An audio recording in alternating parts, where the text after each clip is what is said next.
Hey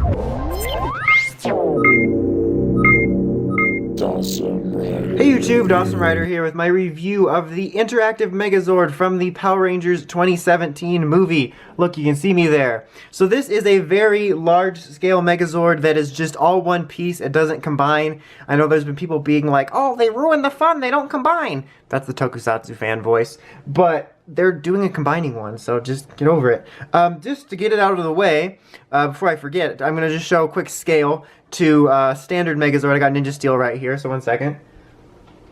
Silence while he gets Megazord. So, there it is. There is the Ninja Steel Megazord, as you can see way down there. It's about to its crotch, so crotch scale. So, you know how it is. So that's how large this thing is. It's pretty neat, actually. It does come with 5 little mini Ranger figures, which are going to store in him. And we'll take a quick look at him now, to get the camera to focus on it. So there we go, we got red right there. They just bend at the waist and they can move their little arms around. And believe it or not, they actually look better than the bike figures. So, got pink right here.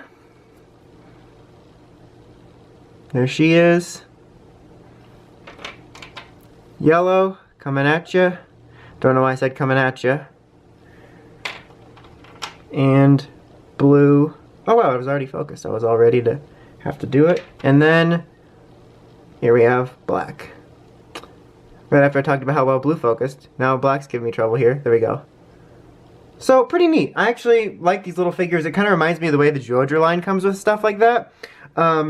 So they're going to go in the Megazord. To be honest, I don't remember where they're supposed to go because it's all kind of confusing and I really don't care. But red's going to go in the center and that's what's important. But let's talk about this thing look-wise. I personally really like the design of the Megazord. Again, we're in this really weird place where what we're seeing right now, the toy is like all we've gotten for the Zords. As of this recording, we have not seen footage or actual in-show, or movie rather, picture, which is weird. So that's all we have to go on. So part of this design is a lot of basic gray stuff and such. I'm wearing a yellow shirt, you can tell. Anyway, I got sidetracked. It matches that. Damn it, I got sidetracked again. Anyway, so I think a lot of any of the basic parts of the gray design areas are going to end up looking fine in the final probable CGI product. So that's kind of a thing where, again, I mentioned it in the T-Rex review, even though actually this is coming out first. But I will mention it in the T-Rex review in the future, that it's going to look better in the movie,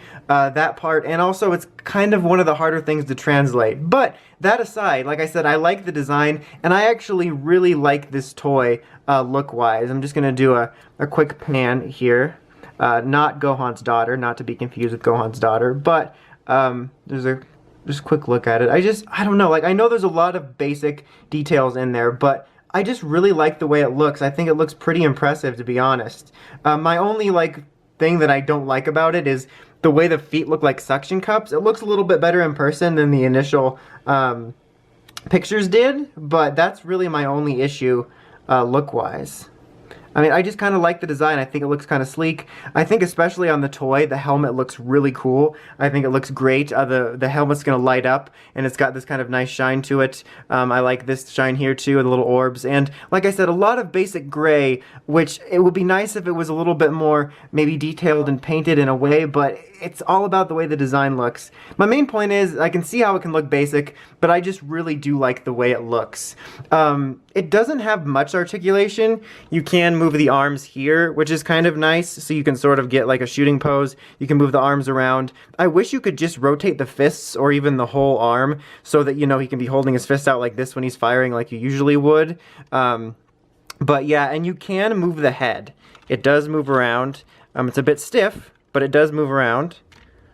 And what makes that neat, though, is they're not really dynamic poses, but see, like, even that just gives it a little bit more personality than standing at attention. So that's just kind of nice of it. As for non-electronic features, I should have left that up. You can slide out the sword here. Let me find there's a little lever right underneath here, and you slide out a little sword like that.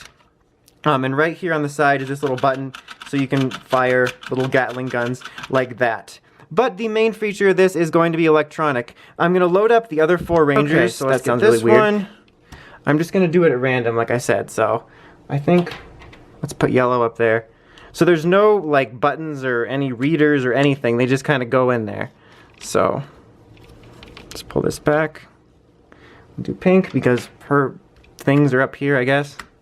And then the legs are easy as well. Let's pan down. Whoops, I go this way. I kept thinking they open like the arms. Okay, so then we'll do black and blue. And someone in the comments is probably going to flip out because they're all in the wrong space, and then Billy fell. But it's not a piece of cake. But I really just don't care, to be honest. It doesn't matter. Damn it, Billy. I know it's not a piece of cake. Okay, now this one is where red's going to go. And it's kind of a pain to open the first time. I can do it fine now. Can't do it. Apparently not. So it's not always a piece of cake. That's the theme of this review. But I actually had to get scissors to pry it open the first time. I don't know why, because my fingernails are just cut, but we'll get to it in a second. We'll cross that bridge when we come to it. So when you put it, there's a little on and off switch right here, where I'm rubbing weirdly. But when you press it down, I believe this is the try me mode. So you get that noise.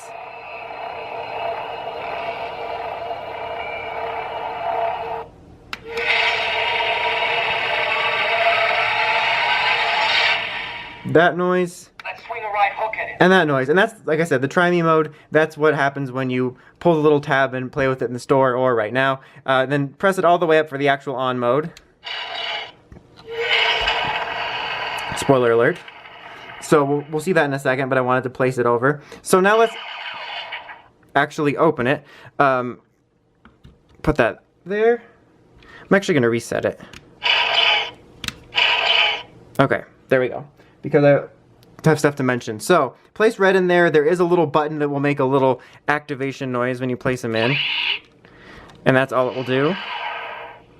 Okay, so now the coolest thing about this is going to be, you lift them up. It'll make that noise. Then set it down. And it makes landing noises. Now, when you press this button, if you don't press the button, it'll just cycle through those sounds. But if you press this button, Swing a right hook at it. you'll get phrases from all the different rangers. And then an attack sound will follow. Let's take the fight to the skies. Activating foot thrusters. Look, I can punch him. Amazing phrases. Oh man, that's a lot of gold. Gold Ranger confirmed! Let's swing a right hook at it. Oh, I missed the sound, sorry. But that's what you get. You'll get cycle through an individual sound, and then it'll cycle through like a generic sound, and then what sounds like firing blast sounds. I'm going to zoom in a little bit here so you can see how cool the center chest looks when the lights are going on. Let's take the fight to the skies. It's got this really cool, like, almost ancient-y rock look to it, which is neat. And then there, obviously, the helmet lights up, which looks really cool. The way that the plastic they used and the light interplays just looks really neat to me. And like I said, the sounds, or the voices aren't the greatest, and the sounds are very generic, but I like the way it functions. But the main coolest part is,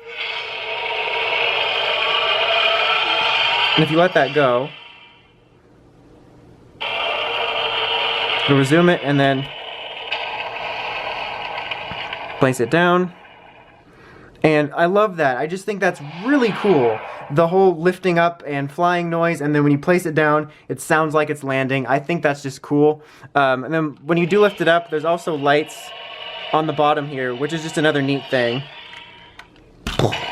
So, really cool. I think that's fun for me. I imagine for kids, that'd be a ton of fun. Another feature is, which I almost forgot to mention, is the wings. There's a little lever back here, which you can open them up and close them. I think it would have been cool to incorporate a sound of like a swing sound when the wings came out, but oh well.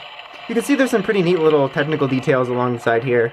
So yeah, that's a thing. I wish there was a sound for it, and I know that's the way it looks, but I wish they extended out a little bit more, because it seems kind of pitiful, to be honest. I'm actually going to turn this off because it's getting annoying. Oh, try me mode, classic me. There we go. The middle is off mode. So there we go. That is the Interactive Megazord. Sorry if things were a bit awkward. It's a very interesting review to film, because it fits in the review station, obviously, but I have to stand up in order to somewhat competently handle this thing. So It's the first time I've ever had to do that. I mean, I'm not used to standing up on the job. But anyway, I actually really like this thing. Like I said, I know a lot of the details are basic, but I think it looks really cool, really impressive, especially with it being quite a bit taller than your average Zord. It's pretty much on par and even taller than some of the larger Sentai mech combinations. And the sounds, including the voices, are generic, but I like the way it functions. Especially, I absolutely love the feature of it recognizing you lifting off the ground and making flying takeoff noises, and then the cool landing sound, which, if you did notice when I flipped it over, is activated by a button on the bottom. So you can do that simply by pressing the button. But I think that's really cool. It's just kind of something neat we haven't seen before in PR toys. So I think it's neat, like I said, and I think kids will have a lot of fun with this if they pick it up because of stuff like that, and it has all kinds of other little features. But overall, I really quite like this thing. Definitely a little bit flawed in the detail department, but I think it's really cool, and I think it represents the more sleeker style of the Megazord, or seemingly. We'll see what the full combined one looks like, but for right now, I quite like this thing. It's probably my favorite thing of the first batch of movie toys we have gotten. But anyway, that's about it. Until next time, make sure you check out the Razy Podcast at WritersRangeRamos.com, and of course, don't forget to like, comment, subscribe. Till next time, Dawson Ryder, signing out.